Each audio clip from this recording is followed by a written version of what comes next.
Hey guys, welcome back to my channel and to my new video. Today I want to talk about how subconscious mind creates your mind, our reality.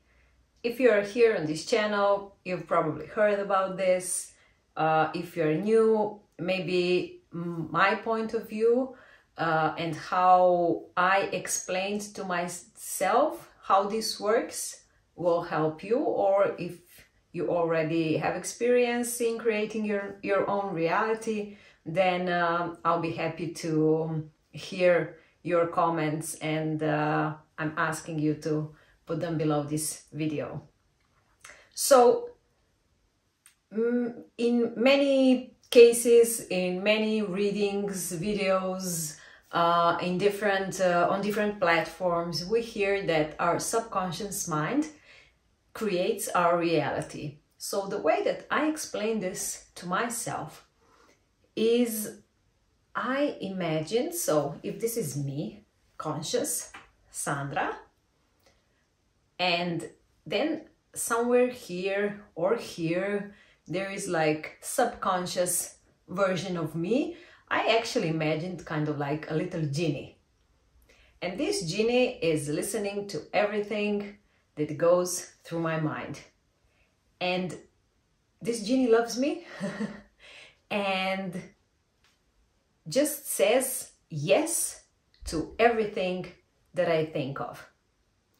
So it's important to be aware of your inner talking.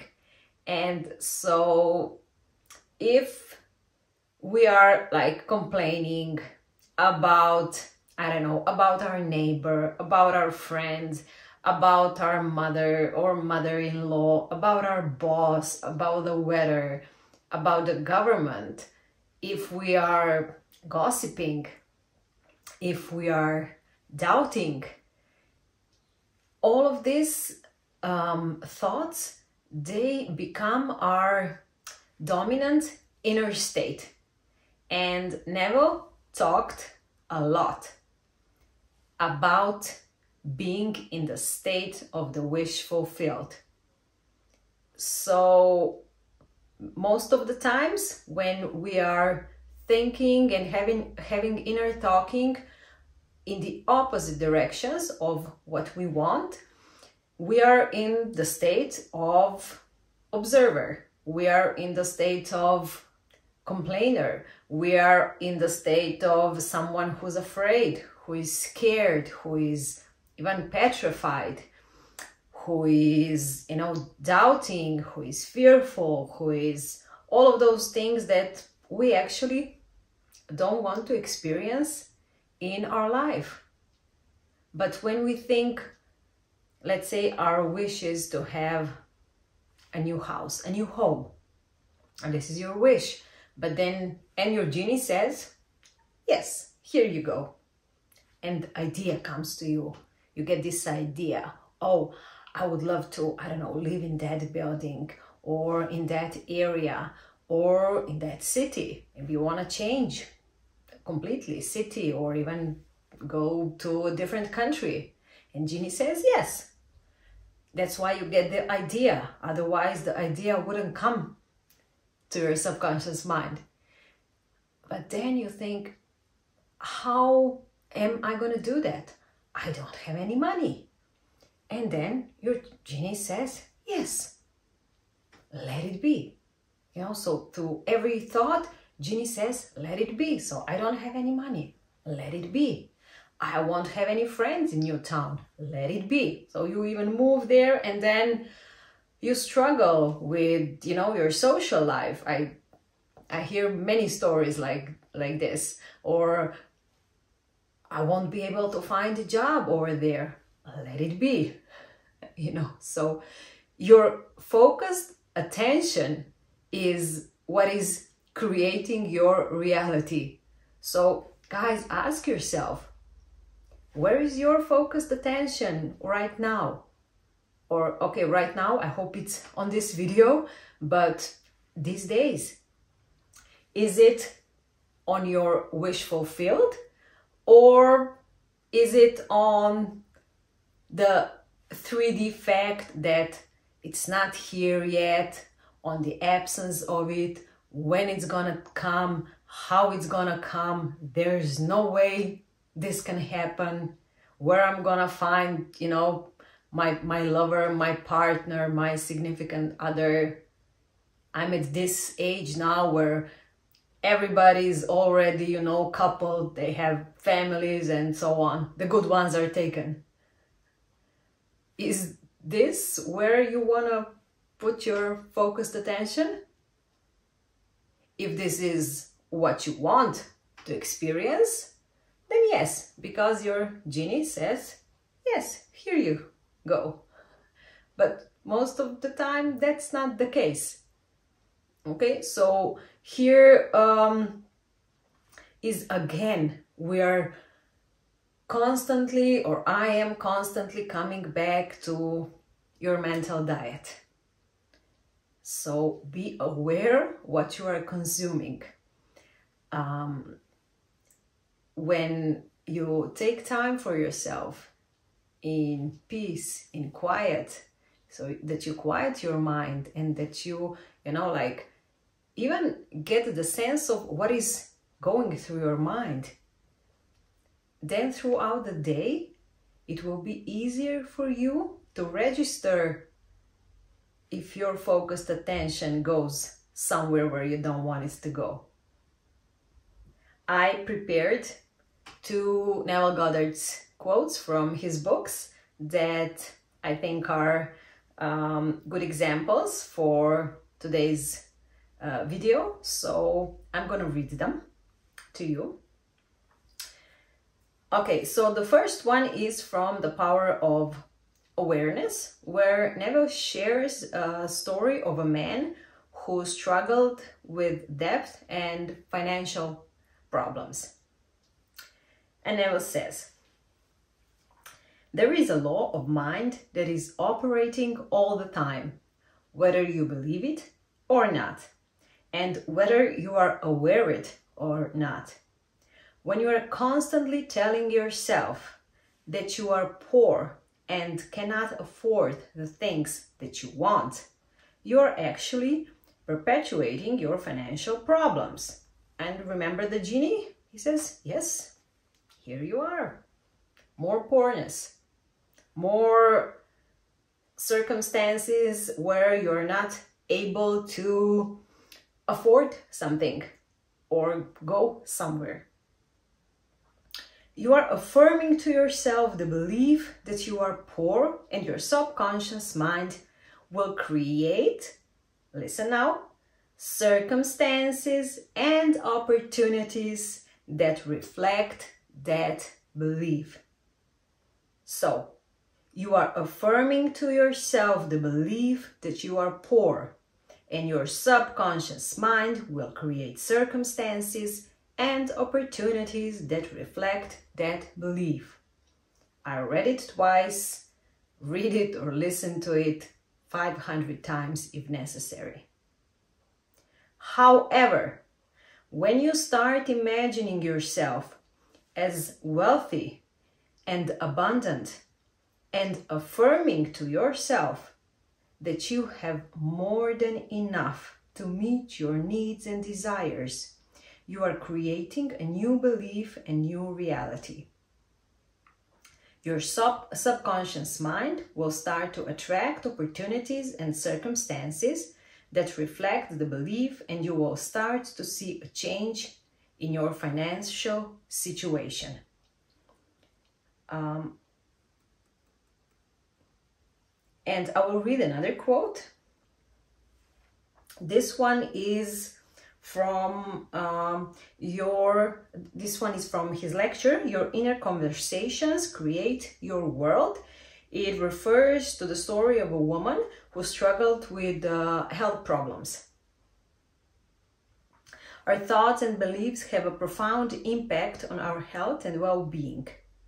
When we constantly talk to ourselves about our illness and symptoms, we are actually perpetuating our poor health.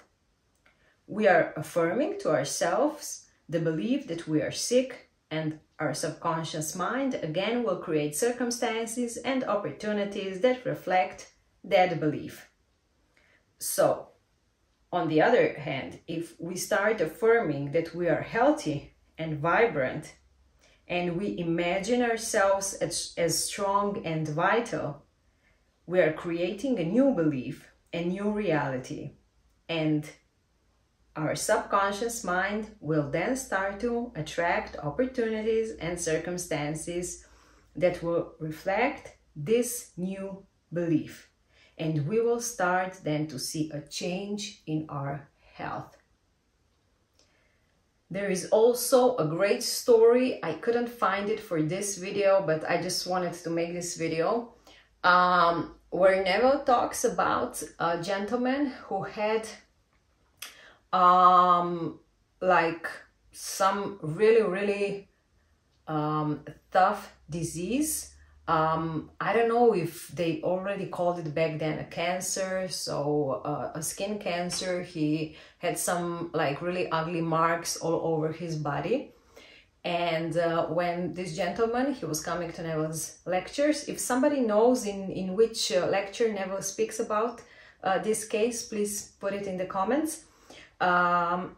So as this gentleman started learning about the law, he started imagining. So you can assume that it was really hard for him, you know, every time that he would, you know, pass the mirror, or he would be, I don't know, washing his face or be in the bathroom looking to the mirror, he would like see the evidence of his illness. So try to imagine this gentleman's persistence in his assumptions that his skin is nice, like with no scars or no marks or anything.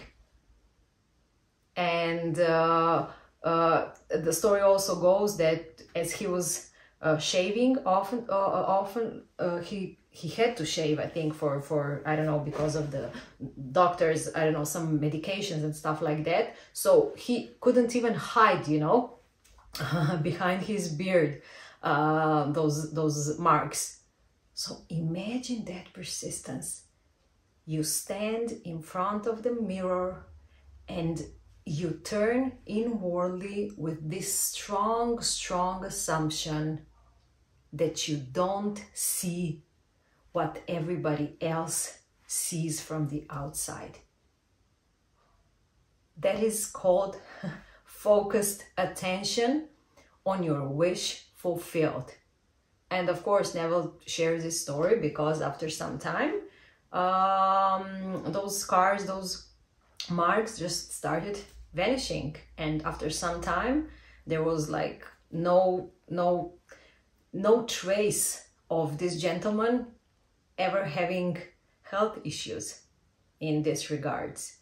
So remember, your outside reality is just a reflection of your inner talking, of your mental diet, of your inner conversations. And when you catch yourself throughout the day doubting, complaining, as I mentioned before, like gossiping, whatever negative for you, just, you know, stop and observe and say, okay, now I got you. I'm changing you. Genie, don't listen to this one. You know what? Listen to this one. I'm gonna live in a beautiful new apartment. I'm gonna have a view on the mountains. Or I'm gonna have a job that I always dreamed of. I'm gonna have a partner, a lover, a significant other that will be like the best version of her or himself, and therefore will perfectly match each other. And Genie will say to everything, that you will consciously focus on? Yes, yes. And be persistent. Usually people tend to give up too early. I shared the story about Neville's brother, Victor, how he manifested his first building when a gentleman approached to him and offered to buy that business building for him. But he imagined that for 2 years. For 2 years he persisted. Twice a day as he went to work, he stood in front of that building, imagined it's written Goddard and the Sons, and as he was returning back home, he stood in front of that building and he again imagined the sign says Goddard and the Sons. 2 years. How many times have you imagined and focused attention to your desire? You have access today, you know, with a click of a button, click of a mouse, to all sorts and all kinds of informations, and take the one that you feel it suits you best, and then just apply it and have firm and strong belief that it's meant to be for you to hear it. Otherwise, you wouldn't be watching this video or some other video or listening to, I don't know, some podcast or whatever. Okay? I really wish you to understand this and to take, you know, control of your wheel of life. So everything that you see on the outside is a reflection of what's happening inside. Share your comments, your thoughts, your questions, anything that you want to do in the comments, and have a lovely day. I see you in my next video. Bye.